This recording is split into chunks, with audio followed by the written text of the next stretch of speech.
Tere ilusat teisipäeva. Taaskord on AI õpiampsu aeg. Minu nimi on Triin Pärn ja mina olen raamatupidaja ja assistent, virtuaalne assistent. Ja täna on mul külas ka virtuaalne assistent Mari-Liis Sillart, kes näitab ja räägib meile lähemalt, mis asi on Notebook LM.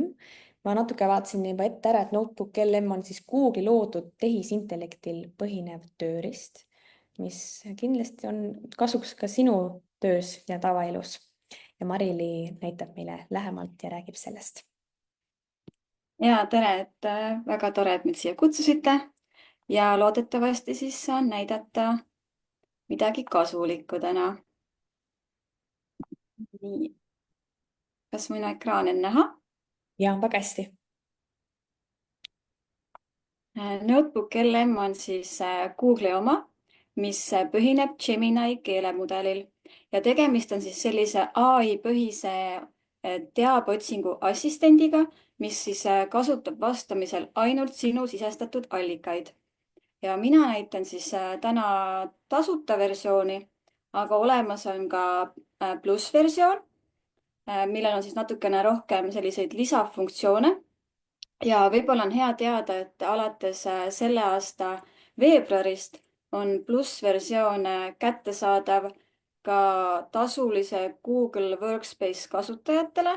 Et kui sul äkki on tasuline Workspace, siis võimalik, et sul on ka Notebook LM Plus olemas. Nüüd lähme kohe sinna allapoole, kus on natukene näha siis, et mis võimalused tal on. Ja mida on kindlasti hea teada, on see, et nad pakuvad siis turvalisust, ehk siis sinu sisestatud andmeid ei kasutata mudelite treenimiseks. Aga milleks siis ikkagi kasutada? Näiteks õppimiseks, ehk siis võimaldab erinevaid dokumente analüüsida, kokkuvõtteid teha, omavahel võrrelda. Samuti on hea ka näiteks enda mõtteid korrastada või ritta seada, saad ka ise märkmeid teha või siis näiteks aitab ta sul ideid genereerida. Ja selline väike vahemärkus, et kui sul on äkki Notebook LM inglise keeles, aga soovid kasutada eesti keeles, siis selleks tuleb enda Google konto seadetest eelistatud keeleks panna eesti keel. Ja nüüd siis lähme vaatame Notebook LM-i sisse.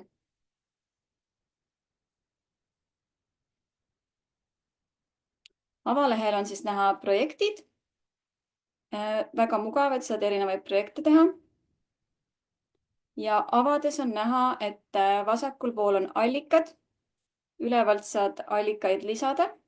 Ja allikate lisamiseks on väga palju erinevaid võimalusi. Näiteks saad arvutist üles laadida kas siis PDF-i, teksti, helifaili, samuti Google Drive'ist lingina või siis näiteks ise kirjutada märkmeid. Ja tasuta versioonil on siis 50 allikat, mis saad ühte projekti üles laadida. Ja samuti saad valida, et milliseid allikaid ta siis vastamiseks kasutab, kas siis kõiki või mingeid konkreetseid. Keskel on siis vestlusaken, kus üleval on väike kokkuvõte, et mis allikad sa oled sinna sisestanud. Mul on siis näiteks tuleviku töökohtade raport ja üks veebileht, mis siis ka käsitleb töö ja oskuseid. All on siis käskluste kastike, kuhu ma kirjutasin, et kuidas mõjutab tehisintellekti areng tööturgu.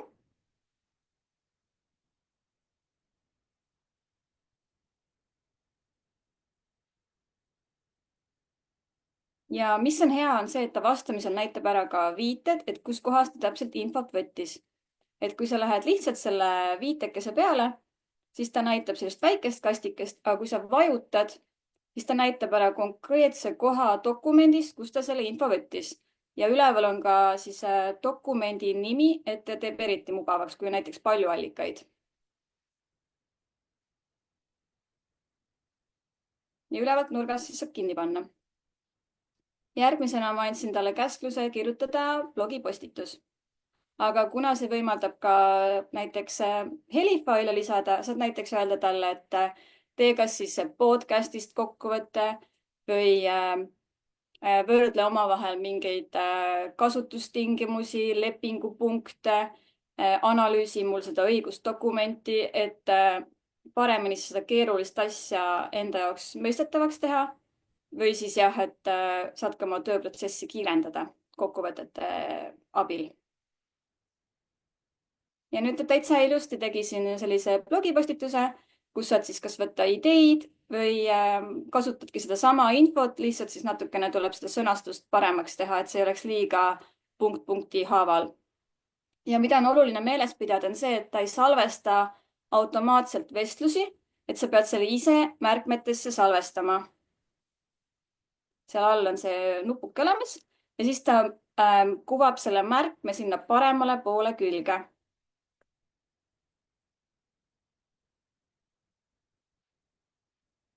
Ja lisaks tal on siis sellised kiirnupud, näiteks korduma kippuvad küsimused, õppematerjalid, kokkuvõttedokument ja ajaskaala. Mina siis nüüd järgmisena näitan siin õppematerjali.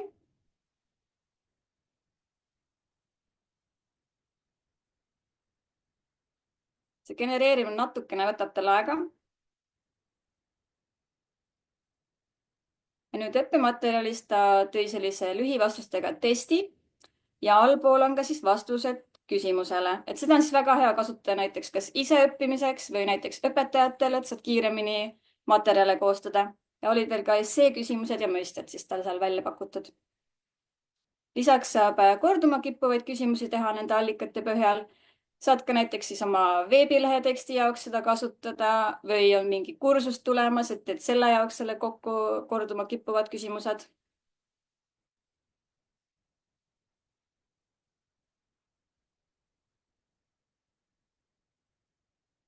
Üks hea lisafunktsioon on tal ka see, et ta teeb allikatest podcast'e, kus siis kaks inimest omavahel vestlevad, hetkel küll ainult inglise keeles, aga siiski väga hea võimalus. Ja seda podcast'i on võimalik kohandada, et siis inimesed omavahel suhtleksid ainult kas konkreetsele allikale tuginedes või mingi konkreetsele teemale. Ja see loomine võtab natukene aega, siuke mõned minutid, siis ma tegin selle varem valmis. Welcome to our deep dive today. We're going to be looking at the World Economic Forum's Future of Jobs Report 2020. Welcome to and understanding the larger forces at play, the kind of things that are reshaping the entire landscape of work. Okay, so less about will robots take my job, and more about understanding the currents that are going to be moving all the boats, so to speak. Exactly. And in this et ja selline päris hea realistlik inimeste omavaheline tekst, mida nad siis arutavad. Ja selline siis oligi selline kiire demo. Ma loodan, et saite siit häid mõtteid, kuidas võiks Notebook LMi enda kasuks tööle panna. Mul tekkis küsimus, kas seda saab kasutada ka telefonis või üksnes brauseriga saab seda teha notebooki? Ma ei ole ise kasutanud telefonis, et ma olen kasutanud arvutis, aga ma arvan, et ikka peaks ju saama. Ja vaatsin praegu, et see, mis sa praegu näitasid, see oli kõik võimalik teha tasuta versioonis. Ja. Inimesed saavad teha. Nii vahva oli siin kirjutasid Grete ja Külli kirjutasid, et nad ei ole kuulnudki varem Notebook LMist. Ja, et kindlasti saab ettevõtjad väga hästi seda ära kasutada enda jaoks. Ja mina näiteks õpin hetkel ka õigusteaduskonnas ja kirjutan oma lõputööd ja mul on ta tõesti väga suureks abimeheks, et ma olengi kõik oma teadusartiklid sinna üles laadinud ja kui ma tahan, et ta mingid teatud teemad, kas mulle selgitaks või ütleks mulle, et kus kohast ma leian selle info, siis ma ei pea kõiki neid 50 allikat ise läbi käima, vaid ta ütleb mulle, et vot siit allikast nüüd vaata, on sellel teemal juttu ja siis ma saan seda nagu täpsemalt lugeda. Et tõesti väga hea, et ennast siis selliste mingite teemadega kurssi viia. Marika küsib, et millistel juhtudel kindlasti tasub Notebook LMi kasutada, et eelistada tavalisele ChatGPT-le? Ma arvangi, et kui on sellised nagu lepingud näiteks, et kui sul ongi see tasuta ChatGPT, siis ta ju kasutab neid andmeid mudeli treenimiseks. et tasulisel on küll see võimalus, et saad selle välja lülitada, aga jah, et kui sul on natukene selliseid konfidentsiaalsemaid andmeid, siis pigem panna sinna Notebook LM-i, sest need tõesti lubavad, et nad on turvalised. Et kui nad seda ei oleks, siis see oleks nende puhult ikka nagu väga halb lüke. või igaks juhuks võib ikkagist, ma iseenesest ei julgeks ise midagi sellist konfidentsiaalset üles kuskile laadida, et võib-olla ära udutada, et siis ei on kindel, et midagi kuskil ei muutu mingid tingimused, et igaks juhuks. jah, ikkagi inimeste isikuandmeid kindlasti mitte üles panna jah, aga noh, mingeid lepingupunkte võib-olla, mida sa ei taha, et oleksid kuskil veebis pärast kättesaadaval. Et ja kindlasti neid isikuandmeid ei tohiks sisestada. Just.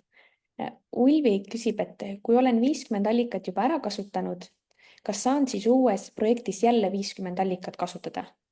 jah, saab küll. Ja kui on nüüd see kas oskad tasulise kohta ka meile natukene rääkida, et palju neid allikaid võib-olla siis saab lisada? Kas piiramatu kogus või mingi kindel piirang ka? Mingis demos ma nägin, et oli 300 allikat. Et saab kindlasti jah rohkem kui tasuta kontol ja siis tasulisel peaks olema see, et saab tiimiga kuidagi jagada seda, neid projekte ja koostööd omavahel teha. Et on jah rohkem võimalusi. Aga tegelikult see 50 on ka tavainimesele, väikeettevõttele päris suur kogus, et mida saab sinna üles laadida. Et ma saan aru, et sellel allikal ei ole sellist piirangut, kui pikk see võib olla. No, mina sain näiteks kõik oma teadusartiklid üles laadida. Samas ma olen ka kuulnud, et kui on mingi väga suuremahuline allikas, et siis ta võib võtta nagu mitme selle allika mahu ära. Et jah, aga samas see 50 on tõesti minu arust on piisavalt. Ulvi küsib veel siin, et nii põnev teema, inimesel kohe küsimused tekivad ja tekib kindlasti veel rohkem, kui kasutama seda hakata. Et kas Riigi Teataja seadused võib lingina lisada? Vot ma ei ole kindel, et ta lingina ligi saab, sest et seal on ka need robotlõksud peal. Et võib-olla pigem see seadus PDF-ina alla laadida ja siis lisada. Vaat väga hea idee, seal üleval peaks olema pisikene selline printeri märk, et siis peaks saama selle alla. jah, sest et näiteks mina üldse ei soovita ChatGPT-lt mingit õigusnõu küsida, sest minu kogemus näitab, et ta kas viitab aegunud seadusele või siis näitab mingeid valesid punkte, et alati tasub jah Riigi Teatajast üle kontrollida.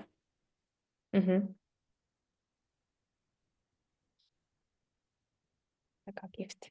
Hetkel rohkem inimestele küsimusi ei ole, aga mul on sulle küsimus, et kust sinu kohta rohkem infot leiab ja millega sina saad ettevõtjad aidata? Hetkel ma arvan, et kõige rohkem siis leiab minu Instagrami kontolt Mari-Li Sillart ja minule siis lemmiktegevused ongi aidata ettevõtjatel veebiüritusi korraldada või siis sotsiaalmeedias sisu luua. Nii et kes soovib endale asjalikku abilist, siis Mari-Li hea meelega aitab.